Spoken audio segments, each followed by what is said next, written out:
নমস্কাৰ একদম দুপৰীয়াখন আহিলোঁ দেই আজি বতৰটো মানে কি ক'ম আৰু পৰা টাইট টাইট ৰ'দ হয় আৰু পিছফালে লৈ আহিছোঁ চাওকচোন ভোট জলকীয়া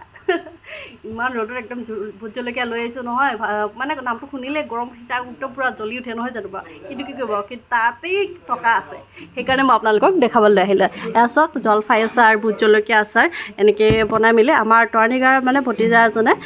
লৈ আহিছে ইয়ালৈ ডিগবৈত দিবৰ কাৰণে অৰ্ডাৰ আছিলে বোলে এইটো হ'ল 60 টকা আৰু এইকেইটা হ'ল 70 টকা তো যদি লয় আপোনালোকে তেতিয়াহ'লে কিবা এটা ডিছকাউণ্ট থাকিবও পাৰে দেই মই সেইটো কথা নকওঁ কিন্তু এটা কথাৰ কাৰণে মই বনালোঁ যিসকলে ঘৰতে বহি আছে বিশেষকৈ মহিলাসকলৰ কথা কৈছোঁ তো তেখেতসকলে মানে গাঁৱতে থকা বা ঘৰৰ বাৰীতে থকা ফল মূলে হৈৰে এনেকুৱা ধৰণে আচাৰ বনাই মেলি মানে ব্যৱসায় এটা আৰম্ভ কৰিব পাৰে আমিতো কৰিম বুলি ভাবিছোঁৱেই তো আপোনালোকে এতিয়া কি বুলি কয় বেয়া নহ'ব নিশ্চয় নহয়নে বাৰু এয়া চাওক ঋতু পিকেল নামত আছে ফুড প্ৰডাক্ট আৰু এইটো হৈছে 4 নং ডিপ্ৰজন পক এইটো কঁঠালগুৰি তো আপোনালোকে যদি ওচৰ পাঁজৰ কোনোবা ৰাইজ আছে কঁঠালগুৰিত তেতিয়াহ'লে যোগাযোগ কৰিব পাৰে দেই এয়া চাওক জলফাই আচাৰ ইয়া জলফাই আমি